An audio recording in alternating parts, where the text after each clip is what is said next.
So here's my issue. Here's my problem. Here's my complaint, my gripe. This stupid new artifact that Scopely put out on Tuesday, that we got a hot patch for this morning, that was supposed to fix certain things. And from what I'm reading on Discord, it didn't really fix much. It also, the patch did also nothing to address the issues with wave defense. If you missed any of the streams Tuesday, Lube was spent a lot of time showcasing how some of the things are broken with the targeting and queuing multiple hostiles. I think DJ spent about 2 hours of his 3-hour stream specifically doing nothing but that, trying different scenarios and different combinations, and it was like, this works, this doesn't work, this works, this doesn't work, this works, but then if this happens, there's like a 30 to 40-second delay where it just gets stuck, and then it decides to go off and resume killing hostiles on its own. So it kind of almost sort of works. But my issue is not with the fact that the mechanic doesn't work as intended. I mean, yes, that's part of it, I guess. But my issue is they knew it didn't work. Ripper tested it for them a week ago, or over a week ago, and said, hey, there's issues with the targeting. This, and this. These things are not working. And he told them it wasn't working right. And he kind of told them why it wasn't working right, because he's Ripper and he knows all the codes and sees all the stuff. And DJ asked them, delay the release. It's going to need, a game update, a patch update to fix some of these coding issues. So why not release it with the patch update that's coming probably next week, this Tuesday coming up, and tie them all in together, and then it should be a smoother playing experience. And Scopely didn't do that. They knew it was broken, they knew it didn't work right, and they said, screw it, sell it anyway. It's already an overpriced piece of crap at $100 for the ability to target 3 extra hostiles, which saves you, 30 seconds, 40 seconds of clicking for a $100 investment? Get the hell out of here with that. And then to knowingly, a lot of times they're like, oh, it worked in our playtesting environment. We're not sure why it doesn't work on the live server. This time they knew it didn't work. It did not work. And they went, who cares? Sell it anyway. Now, maybe they figured at $100 a pop, nobody's going to buy the stupid thing because it's way overpriced for what you get out of it. Or maybe they thought, who cares? People will buy it. It sort of kind of works, and they'll just bitch and complain, and we'll eventually get it fixed and get it right and make everything even. But in the meantime, we'll just get the money, which is all we really want.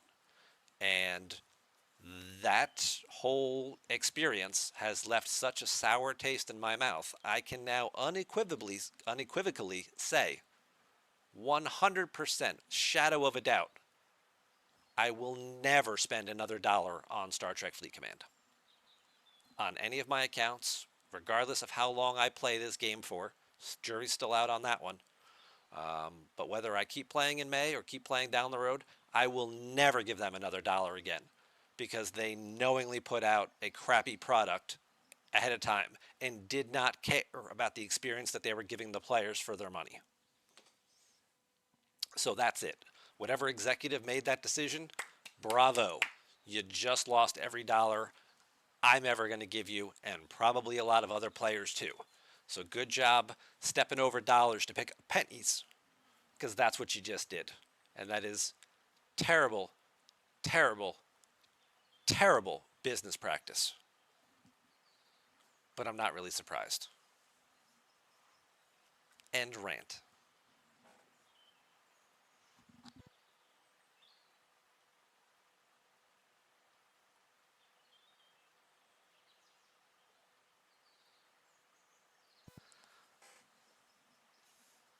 So, what if they're...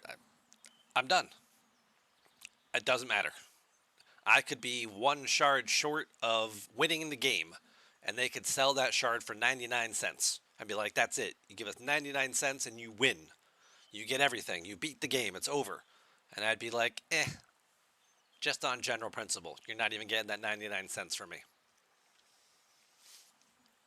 So that's it. It's over. The amount of money I've spent over the last, 4 years, compared to a lot of other players, nowhere near a sizable amount. Compared to a lot of other players, they'd be like, "Damn, you spent that much money. I wish I had that kind of money. I wish I had spent that much money on my account." Again, not a whole lot, but several thousand, I would say, over 4 years. Even just buying $20 battle passes for a while and things like that. I spent a lot more in the beginning before I knew better. You kind of get into a role. I was also getting bigger bonus checks at work and stuff like that, so it was just like, let's just keep going and let's just speed this stuff along in the early stages of the game, which you don't have to do anymore because the game mechanics and economy have changed. Um, so yeah, so we're not doing any of that anymore, and I was already on the fence about ever playing another Scopely game ever again. It was pretty much like, hell no, I would never put myself through that.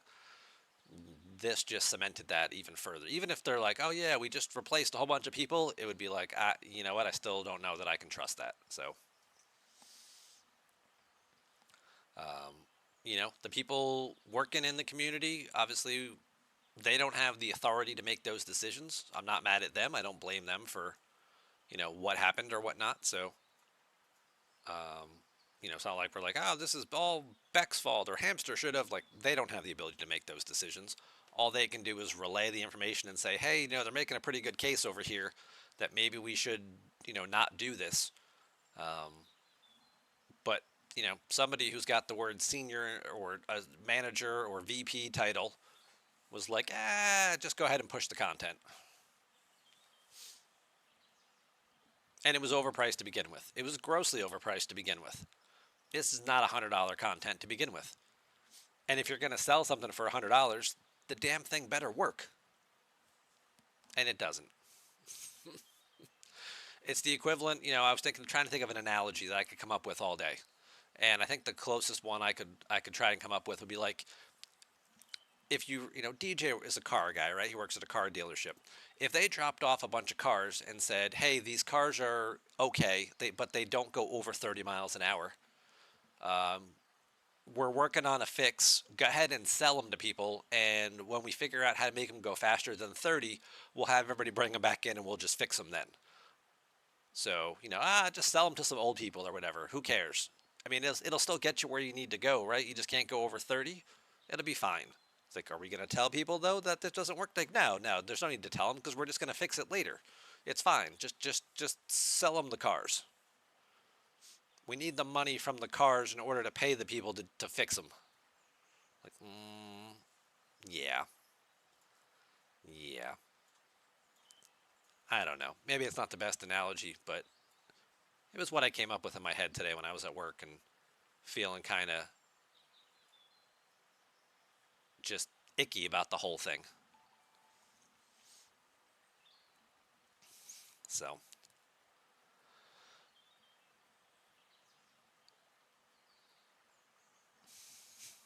Nevin, you agree? Olympus plus plus plus, awesome.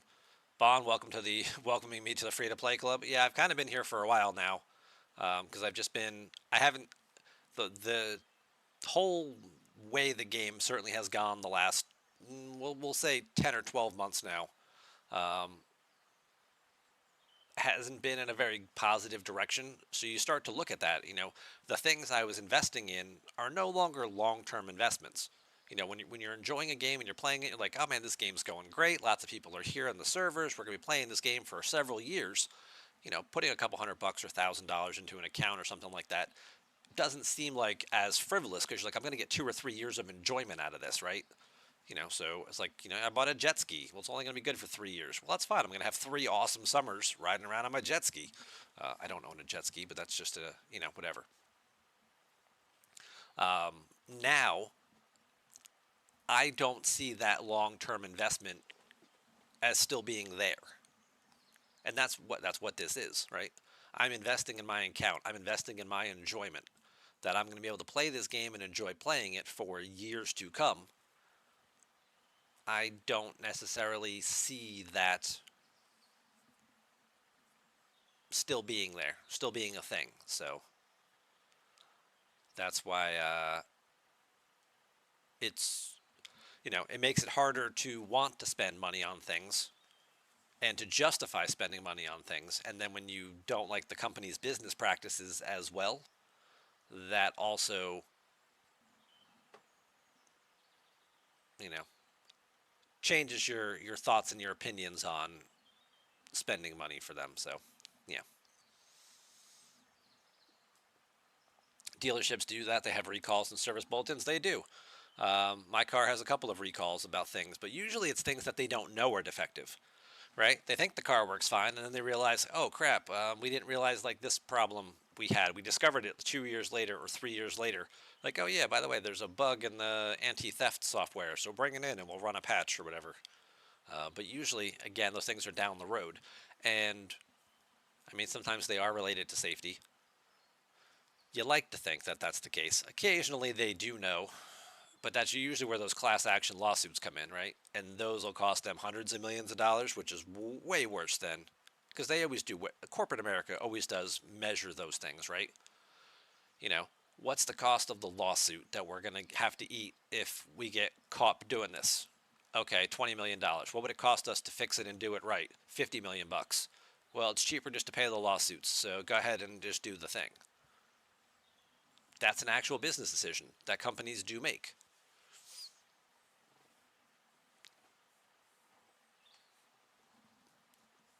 So, oh, it definitely happens. It definitely happens. I used to be a mechanic for Toyota. Okay. Has Scopely done anything to acknowledge the product is broken? Well, kind of, sort of. We've got some announcements here somewhere, right? That they put out. Let's go find them. Sierra put one out the other day.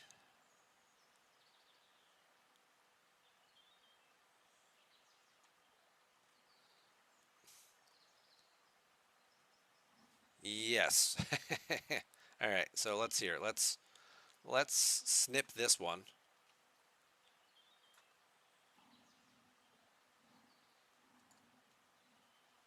So these are what we've got. So skillfully worded, we've got this one from yesterday at 5:30. So this is Wednesday afternoon. We wanted to give you an update on where we are with a couple of tech issues the community notified us about.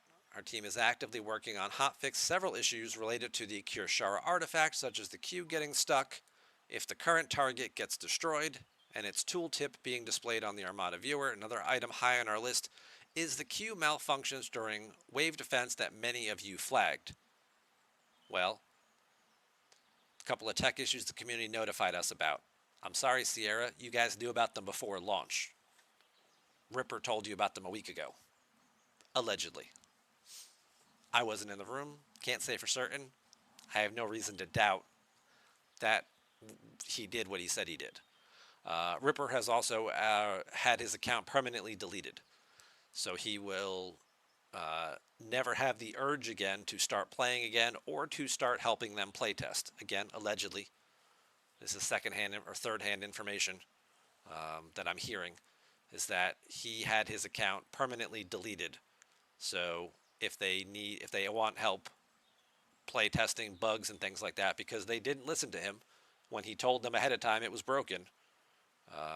The story is that he was like, you know what, I tried to do the right thing here and you guys failed again, so please just delete my account. I'm done.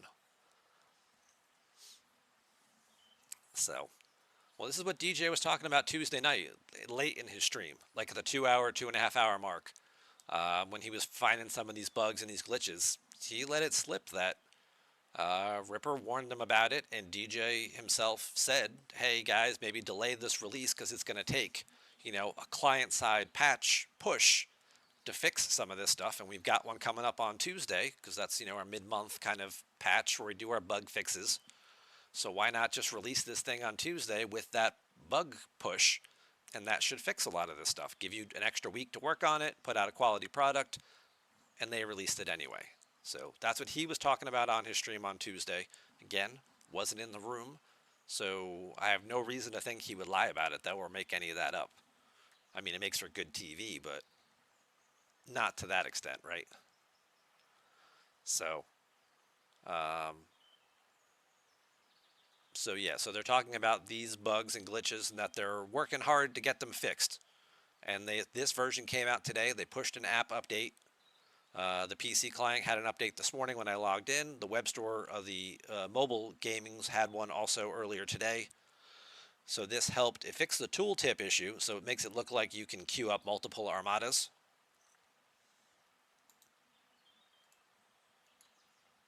Oh, hang on, I gotta ban somebody. There we go. Um,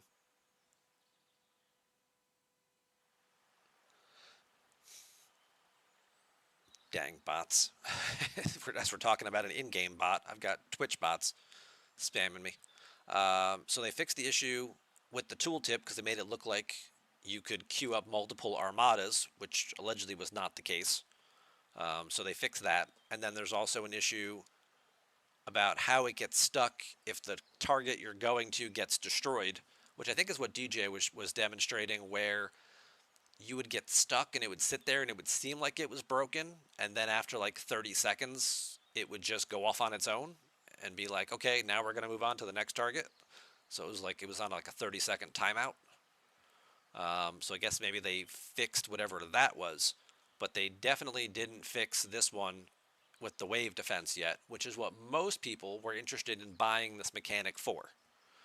Was so they could queue up multiple hostiles to do wave defenses easier, especially when you're trying to do two ships on opposite sides of the system. It's a lot of scrolling back and forth.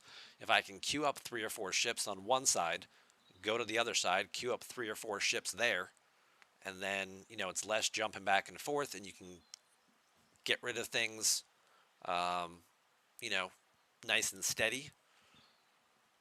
It's a quality of life improvement for people who like doing wave defense a lot.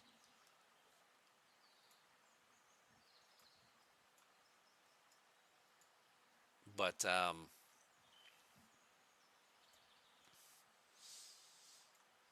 yeah, that didn't work. So that part is still being worked on. Maybe we'll see that by Tuesday, and then it's only a week late. So I guess it's not that bad. So Trek Diva, you heard him say it. I have all the scoops. I mean, I was listening to. I just went back Wednesday. I was like, all right, what did he talk about last night? Because you're at work, you need stuff to listen to especially when you work from home. So I was like, I usually listen to DJ streams. I catch the beginning of it. If I raid into him or if I just happen to be online, I'll catch the beginning of it for a little bit on Tuesday. But he usually goes for like 3 hours, and so I'll watch it back on Wednesday morning when I'm at work. I'll listen to it, and it was pretty well into it, like at least like the 2 hour mark into the stream, where he really started talking about that, and that just sort of really just gave me this icky feeling.